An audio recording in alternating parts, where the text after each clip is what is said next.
Fourth year. अब हम इसके न्यूमेरिकल्स देख लेते हैं कोरिलेशन के, ठीक है। Correlation, confidence interval for correlation और एक हाइपोथेसिस टेस्टिंग फॉर कोरिलेशन। जब आपके पास एक रो की वैल्यू दी होगी तो फिर हम जी वाला फार्मूला लगाएंगे, लेकिन जब आपको रो की ज़ीरो कोई वैल्यू नहीं दी होगी, रो ज़ीरो होगा, तो फिर हम टी का फार्मूला लगाएंगे। लेकिन आपके पास जब दो डाटा सेट्स होंगे तो हम फिर वो दो डाटा सेट्स वाला फार्मूला लगाएंगे, ठीक है। तो अभी हम एग्जाम्पल एक्सरसाइज का एक क्वेश्चन देख लेते हैं 21.16 का बी पार्ट।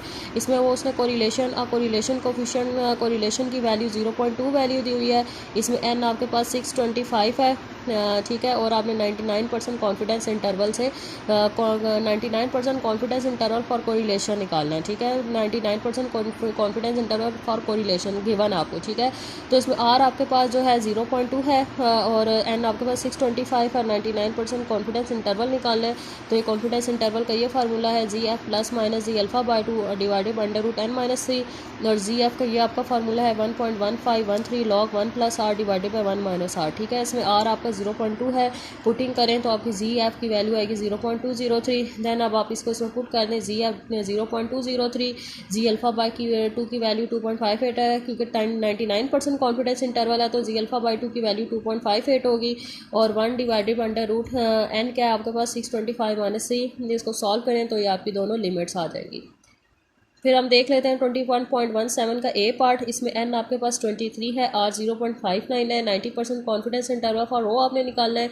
इसमें भी सेम यही फार्मूला लगेगा, ठीक है। तो आप पहले जी एफ निकालेंगे, ठीक है। जी एफ इक्वल है 1.1513 log 1 plus R divided by 1 minus R, और रो आपकी इक्वल आर इक्वल है आपका 0.59। तो इसमें आप आर में 0.59 पुट करें तो जी एफ की वैल्यू आ जाएगी 0.677। तो जी एफ के आगे 0.677 आपका 90% कॉन्फिडेंस इंटरवल है तो जी अल्फा बाई 2 की वैल्यू 1.645 होगी। एन आपका 23 है तो 23 माइनस 3 इसको सॉल्व करें तो ये दोनों आपकी लिमिट्स आ जाएंगी। उसके बाद बी पार्ट में हमारे पास ये आपको डाटा सारा उसने गिवन दिया हुआ है, N summation X square summation Y square summation X Y given है। 95% confidence interval for correlation find करना है, ठीक है आपने।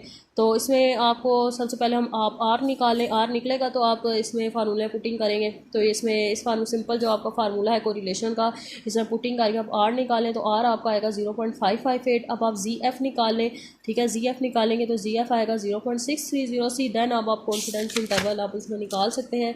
तो ये कॉन्फिडेंस इंटरवल का फार्मूला है, ठीक है। इसमें पुटिंग करें तो ये आपकी दोनों लिमिट्स आ जाएंगी। अब 21.18 जो है ये भी कॉन्फिडेंस इंटरवल का क्वेश्चन है, सेम इसी जैसा ही है। तो ये आप खुद कर लें, ठीक है। आपको समझ आ गई होगी कैसे करना है, तो ये अब आप खुद कर लें। तो 21.19 का अब ए पार्ट देख लेते हैं। तो 21.19 का ए पार्ट अब हाइपोथेसिस का क्वेश्चन आ गया है। तो इसमें आपको रो की वैल्यू वो कह रहा है रो 0.7 है और एन आपके पास 50 है और आर 0.6 है और हाइपोथेसिस टेस्टिंग करनी है। तो सबसे पहले H nought rho is equal to 0.7 और H one rho not equal to 0.7, ठीक है। अल्फा 0.05 है। अब आपको रो की वैल्यू दी हुई है, सिर्फ हम जी वाला फार्मूला लगाएंगे, Z F minus mu Z divided by 1 divided by under root N minus 3। तो अब आप जी एफ निकालें, जी एफ इक्वल होता है 1.1513 log 1 plus R divided by 1 minus R, putting करें जी एफ आ जाएगा म्यू जी इक्वल होता है 1.1513 log 1 plus row divided by 1 minus rho, putting करें तो आपकी वैल्यू म्यू जी की आ जाएगी। देन अब आप जी निकाल सकते हैं। ये ये आपका जी एफ है, ये आपका म्यू जी है 1 डिवाइडेड बाई एन माइनस 3। तो जी की वैल्यू आ जाएगी -1.19। तो आपका फिफ्थ स्टेप जो है critical region plus minus ji alpha by 2, alpha 0.5 है तो वैल्यू होगी +-1.96। तो आप इसको ड्रॉ करके अगर देखें तो आपका -1.19 एक्सेप्टेंस रीजन में लाइक आ रहा है, तो आपका एच नॉट क्या होगा, एक्सेप्ट होगा, ठीक है क्लास। अब आपका जो बी पार्ट है इसी क्वेश्चन का 21.19 का जो बी पार्ट है इसमें एन 20 है, रो की वैल्यू 0.4 है, आर 0.6 है और हाइपोथेसिस टेस्टिंग करनी है। सेम ये सारा इसी पैटर्न पे क्वेश्चन होगा, यही जी वाला ही फार्मूला आप लगाएंगे, ठीक है। सेम इसी पैटर्न पे आपने इसको सारा सॉल्व करना है, तो ये आप खुद कर लें। अब हम क्लास देख लेते हैं।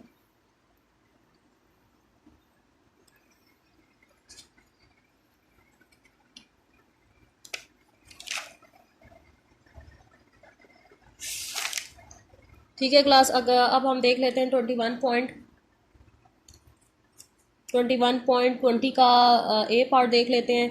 इसमें अब आपके पास दो डाटा सेट्स आपको गिवन है, N128 गिवन है, N2 आपके पास 19 गिवन है, R1 0.55 गिवन है, R2 0.75 गिवन है, और आपने हाइपोथेसिस टेस्टिंग की करनी है। तो अब आपकी जारी बात है हाइपोथेसिस टेस्टिंग फॉर कोरिलेशन निकालना है। अब आपके पास दो डाटा सेट्स गिवन है, तो आप वो दो डाटा सेट्स वाला फार्मूला लगाएंगे। तो हाइपोथेसिस होगा H0 ρ1 इज इक्वल टू ρ2 और H1 होगा ρ1 not equal to ρ2। Second step alpha, third step test statistics.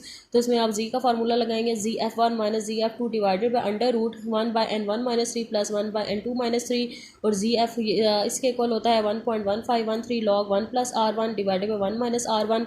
तो R1 0.55 है और R2 आपका 0.75 है। तो R1 यहाँ पे 0.5 पुट करें, 55 पुट करें तो ZF1 0.62 आ जाएगा। फिर आप ZF2 निकालें 1.1513 log 1 plus R2 divided by 1 minus R2। ठीक है, अब इसमें R2 पुट करें तो आपका ZF2 आ जाएगा। और देन अब आप इसमें Z की वैल्यू निकालेंगे। ये ZF1 है, ये ZF2 है, ये N1 माइनस 3 है और ये N2 माइनस 3 है। तो इसमें से आपकी Z की वैल्यू आ जाएगी -1.09। और फिर स्टेप आपका क्रिटिकल रीजन है, तो अल्फा आपके पास 0.05 है, तो Z की वैल्यू +-1.96 होगी। ठीक है, तो अपनी आप इसको ड्रॉ करके देखें तो आपका -1.09 आपका एक्सेप्टेंस रीजन में लाइक आ रहा है, तो आपका H0 क्या होगा, इसमें सेट होगा। ठीक है, बी पार्ट भी सेम इसी जैसा है। इसमें भी बी पार्ट में भी आपके पास N1 N2 R1 R2 की वैल्यू दी है, अल्फा 0.05 दी हुई है। और इसमें भी सेम आपने जिस तरह बी 21.20 का जो ए पार्ट ये वाला किया है, सेम इसी पैटर्न पे आपने इसका बी पार्ट भी करना है। ठीक है, ये आप खुद कर लें। अब 21.21 का जो बी पार्ट है ये इंपॉर्टेंट है, ये आपके पास पेपर्स में भी आया हुआ है। तो इसमें वो कह रहा है a random sample of 28 observation gave a correlation coefficient 0.5। आपका रैंडम सैंपल 28 है और उसकी कोई रैंडम सैंपल से जो कोरिलेशन निकली है वो 0.4 है। मतलब ये सैंपल कोरिलेशन है, क्योंकि रैंडम सैंपल के साथ कोरिलेशन की बात की कि रैंडम सैंपल 28 है तो रैंडम सैंपल का उसने कोरिलेशन 0.4 दिया, इसका मतलब ये सैंपल कोरिलेशन है। तो सैंपल कोरिलेशन आपके पास क्या है 0.45, मतलब ये आर है आपका, आर क्या है आपके पास 0.45, ये आपका क्या है एन है। और उसके बाद हाइपोथेसिस टेस्टिंग 0.05 आपने हाइपोथेसिस टेस्टिंग करनी है, और आपका जो पॉपुलेशन कोरिलेशन मतलब जो आपका रो है वो 0 के इक्वल है। ठीक है, तो अब आपके पास रो 0 हो गया, तो अब इसमें आप कौन सा फार्मूला लगाएंगे, टी वाला फार्मूला लगाएंगे। जब रो की वैल्यू दी होगी तो हमें जी का वो फार्मूला लगाना है, जब रो 0 दिया होगा तो फिर आपने टी का फार्मूला लगाना है। तो इसमें H0 row is equal to 0 और H1 rho not equal to 0। Second step alpha और थर्ड स्टेप टेस्ट स्टैटिस्टिक्स, आप में ये टी का फार्मूला लगाएंगे और इसका डिग्री ऑफ फ्रीडम n-2 होता है। और फिर फोर्थ स्टेप कैलकुलेशन, तो आपके पास N28 है, R आपके पास 0.45 है, इसमें पुट करें सारी वैल्यूज, तो टी आपका आ जाएगा 2.57। फिर स्टेप क्रिटिकल रीजन, तो +-3 अल्फा बाई 2 n-2 करें तो टी की वैल्यू आएगी +-2.056। तो अपने इसको अगर ड्रॉ करके चेक करें तो आपका 2.57 रिजेक्शन रीजन में लाइक आ रहा है, तो आपका H0 क्या होगा, इसमें रिजेक्ट होगा। ठीक है क्लास, अब हम देख लेते हैं 21.22 का ए पार्ट। तो इसमें आपके पास N10 दिया हुआ है, R आपके पास 0.7 दिया हुआ है। ठीक है, और रो आपको 0.85 दिया हुआ है, और आपने हाइपोथेसिस टेस्टिंग करनी है। ठीक है, तो जब रो की वैल्यू दी हुई है तो इसमें आप सिंपल जी वाला फार्मूला लगाएं। ठीक है, और इसको आप खुद करें। बी पार्ट में आपने टी वाला फार्मूला से करना है। ठीक है, और सी पार्ट वाला जो है आपका ये 2 डाटा सेट्स वाला क्वेश्चन है, तो इसमें फिर वो 2 डाटा सेट वाला जी में फार्मूला लगेगा। ठीक है, ये 21.22 का जो ए पार्ट है ये आप खुद करें। इसी तरह 21.23 का ए पार्ट है, इसमें एन आपको 20 दिया हुआ है, आर 0.55 दिया हुआ है, रो 0 दिया हुआ है, और अल्फा 0.05 है। हाइपोथेसिस टेस्टिंग करनी है, तो जब रो 0 है तो अब इसमें आप ये टी का फार्मूला ये यूज़ करके इसको सारा आप इसमें इसको सॉल्व करें और अपना कंक्लूजन बताएं। बी पार्ट में भी एन आपके पास 27 है, आर 0.30 है, रो 0 दिया हुआ है, अल्फा 0.05 है। हाइपोथेसिस टेस्टिंग करनी है और इसमें भी आप ये टी का फार्मूला लगाएंगे। ठीक है, जैसा अभी मैंने आपको करके बताया है सेम उसी पैटर्न पे सारा होगा। इसी तरह 21.24 का ए पार्ट, इसमें N12 दिया हुआ है, R 0.32 दिया हुआ है, और H0 row is equal to 0 और H1 rho not equal to 0 है, रो 0 है। ठीक है, और हाइपोथेसिस टेस्टिंग करनी है, अल्फा 0.01 है, और इसमें भी आप टी वाला ही ये फार्मूला लगाएंगे। जब रो की वैल्यू दी होगी तो जी का फार्मूला लगाना है, और जब रो की वैल्यू 0 दी होगी, जब रो की कोई वैल्यू दी होगी तो जी का फार्मूला लगाना है, और जब रो की वैल्यू 0 दी होगी तो फिर टी का फार्मूला आपने लगाना है। और इसका जो बी पार्ट है ये भी सेम ऐसी है, इसमें N19 है, R 0.65 है, रो 0 दिया हुआ है। हाइपोथेसिस टेस्टिंग करनी है तो उसमें भी आप ये टी वाला ही फार्मूला बनाएंगे। ठीक है, आपने हाइपोथेसिस बनाने हैं, सेकंड स्टेप अल्फा, थर्ड में आपने टेस्ट स्टैटिस्टिक्स का फार्मूला लिखना है, और फोर्थ स्टेप में कैलकुलेशन आपने वैल्यूज पुट करके टी निकालना है। फिर स्टेप में क्रिटिकल रीजन होगा, +-t अल्फा बाई 2 n-2 निकालना है, और फिर आपने 6 स्टेप में कंक्लूजन करना है, जो कैलकुलेटेड और टेबुलेटेड को ड्रॉ करके या कंपेयर करके चेक कर लें कि आपका H0 उसमें एक्सेप्ट होगा या रिजेक्ट होगा। ठीक है क्लास, आज का लेक्चर हमारा यहीं तक था। तो ये अब आपकी डायरी है कि आपने 21.11 से लेकर 21.24 ये अपने क्वेश्चंस कंप्लीट करने हैं और ये अपने रजिस्टर्स पर करें। और अगर कोई चीज़ आपको क्लियर नहीं हुई, समझ नहीं आई, तो फिर आप मुझसे पूछ लें। अल्लाह हाफिज़।